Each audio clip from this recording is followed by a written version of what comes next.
Assalamualaikum warahmatullahi wabarakatuh. Kami dari kelompok 7. Kami terdiri dari 4 anggota. Yang pertama, saya Adelia Hasana Putri. Lalu yang kedua, Sausan. Yang ketiga, Rangga Mahendra. Yang keempat, Kinsan Arya Subakti. Jadi kami di sini akan mempresentasikan teori belajar dan pembelajaran. Materinya yang akan kami bawa itu perencanaan pembelajaran dan pengertian dan penerapan dari pendekatan, strategi, metode, dan teknik pembelajaran. Jadi kita mulai dulu dari perencanaan pembelajaran yang akan dibacakan oleh Rangga. Saja.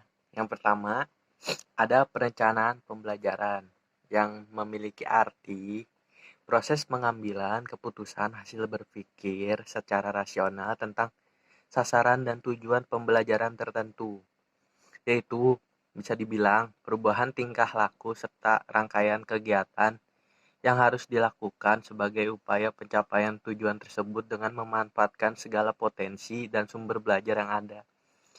Hasil dari proses pengambilan keputusan tersebut adalah tersusunnya dokumen yang dapat dijadikan acuan dan pedoman dalam melaksanakan proses pembelajaran.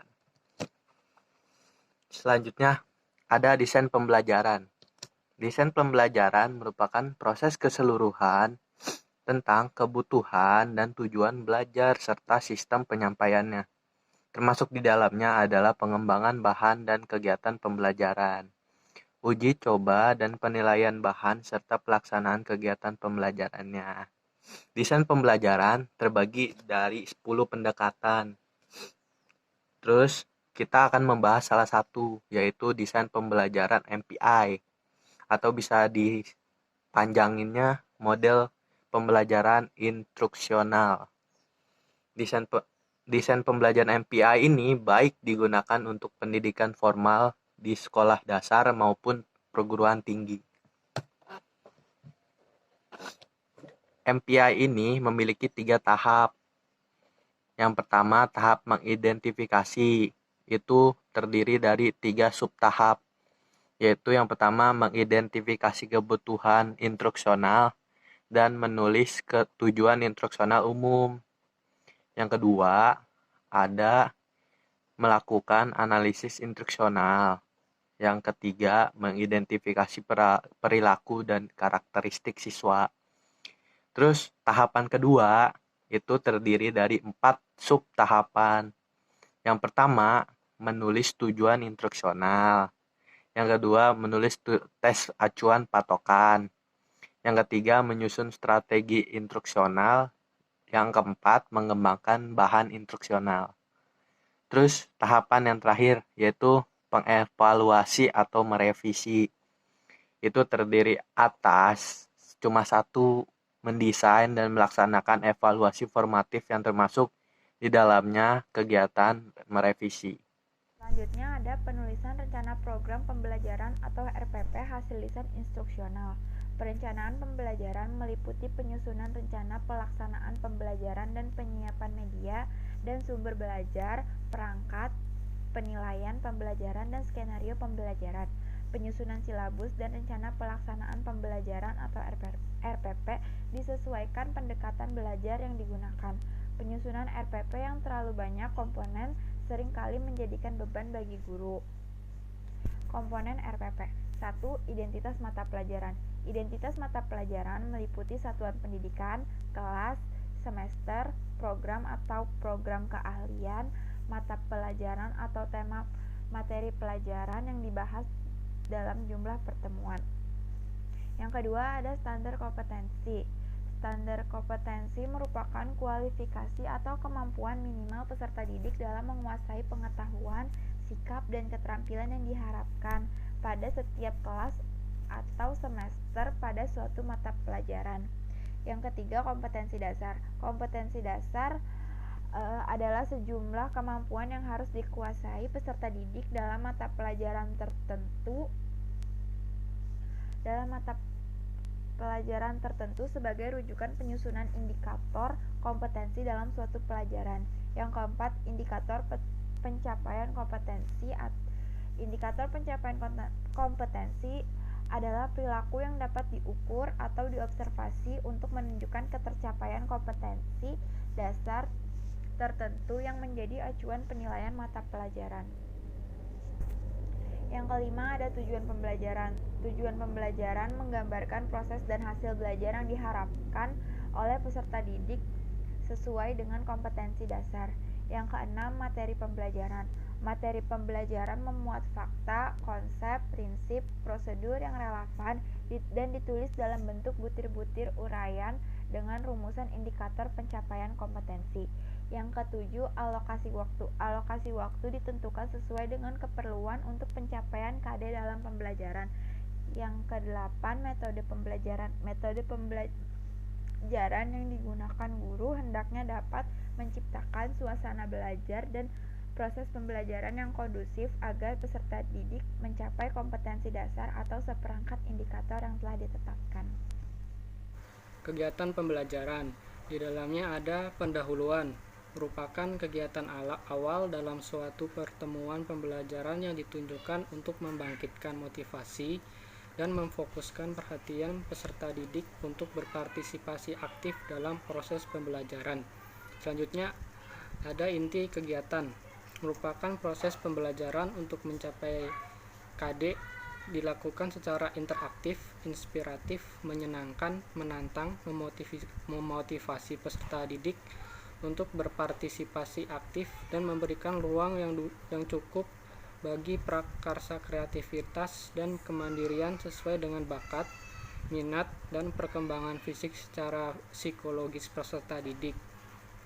Kegiatan ini dilakukan secara sistematis dan sistemik melalui proses eksplorasi, elaborasi, dan konfirmasi. Kemudian ada penutup, merupakan kegiatan yang dilakukan untuk mengakhiri aktivitas pembelajaran bisa dalam bentuk rangkuman atau kesimpulan, penilaian dan refleksi, umpan balik, dan tindak lanjut. Lalu ada penilaian hasil belajar.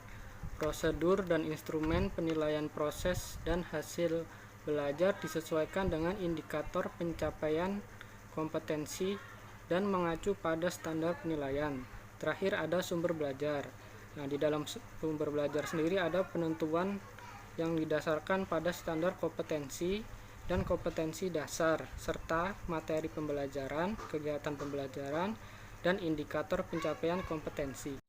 Selanjutnya, langkah penyusunan RPP. Jadi yang pertama itu mencantumkan identitas. Identitas itu terdiri dari atas nama sekolah, mata pelajaran, kelas, semester, standar kompetensi, kompetensi dasar, indikator, dan alokasi waktu. Yang kedua, merumuskan tujuan pembelajaran. Output hasil langsung dari satu paket kegiatan pembelajaran. Yang ketiga, menentukan materi pembelajaran. Nah, materi pembelajaran ini dapat diacu dari indikator. Lalu, yang keempat itu menentukan metode pembelajaran. Metode pembelajaran itu diartikan sebagai benar-benar metode, tetapi dapat pula dikatakan sebagai model atau pendekatan pembelajaran, bergantung kepada karakteristik pendekatan dan atau strategi yang dipilih. Lalu yang kelima, menetapkan kegiatan pembelajaran. Untuk mencapai suatu kompetensi dasar harus dicantumkan langkah-langkah kegiatan setiap pertemuan. Lalu memilih sumber belajar. Pemilihan sumber belajar itu mengacu pada rumusan yang ada di dalam silabus yang dikembangkan. Sumber belajar itu mencakup sumber perujukan, lingkungan, media, narasumber, alat, dan bahan.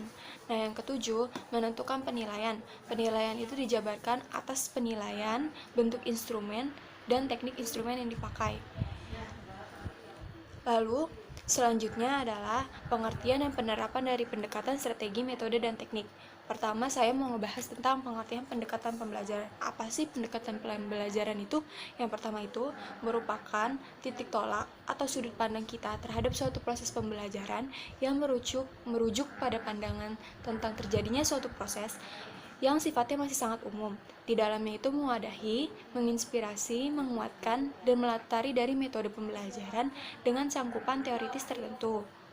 Lalu, ada jenis apa aja sih pendekatan pembelajaran itu? Berdasarkan 3. Yang pertama itu organisasi peserta didik. Itu ada pendekatan individu, pendekatan kelompok, dan pendekatan klasikal. Sedangkan menurut jarak dan posisi peserta didik itu ada 2, pendekatan langsung dan pendekatan jarak jauh. Lalu berdasarkan orientasi pusat pembelajaran itu ada orientasi kepada guru dan orientasi kepada siswa. Nah, lalu lanjut yang kedua, pengertian strategi pembelajaran. Apa sih pengertian strategi pembelajaran itu?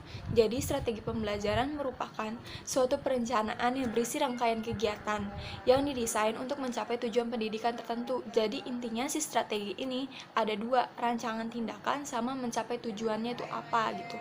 Lalu, apa sih macam-macam strategi pembelajaran itu? Bisa dilihat. Yang pertama, sangat banyak. Ada ekspositori, inquiry, berbasis masalah, kooperatif, dan masih banyak lagi. Lalu, yang ketiga, pengertian teknik pembelajaran. Jadi, pengertian teknik pembelajaran merupakan cara yang dilakukan seseorang dalam mengimplementasikan suatu metode pembelajaran secara spesifik. Contohnya, untuk metode ceramah, itu tuh berbeda tekniknya jika muridnya itu banyak atau sedikit. Begitu pula dengan metode diskusi, dia tuh berbeda jika peserta didiknya itu aktif atau dia tuh pasif. Itu berbeda teknik pembelajarannya. Kemudian ada penerapan pendekatan, strategi, metode, dan teknik pembelajaran. Penerapan pendekatan berupa menanggapi peserta didik secara positif, membantu peserta didik dengan pendekatan verbal maupun nonverbal, memperhatikan perbedaan perkembangan peserta didik, mengamati perbedaan karakter peserta didik. Kemudian ada penerapan strategi, memahami karakter peserta didik, menentukan strategi pembelajaran yang akan digunakan, memahami landasan pendidikan, menguasai materi yang akan disampaikan, dan terakhir menerapkan teori pembelajaran dalam kelas. Lalu yang C, penerapan metode, menentukan tujuan pembelajaran, mempertimbangkan ketersediaan fasilitas belajar. Yang ketiga, memperhitungkan porsi waktu mengajar dan mengamati kemampuan dasar siswa. Lalu yang terakhir, pendekatan teknik pembelajaran, yaitu memberikan kesan yang baik dan menyediakan lingkungan yang kondusif, menjadikan teladan yang baik untuk membangun persepsi pada peserta didik, dan memperkembangkan penggunaan teknik pembelajaran sesuai dengan kemampuan karakter dan fase perkembangan peserta didik. Terima kasih teman-teman telah menyaksikan presentasi dari kelompok 7. Selanjutnya akan dilanjutkan oleh pertanyaan-pertanyaan yang akan dilanjutkan di dalam grup Miss Team. Bye.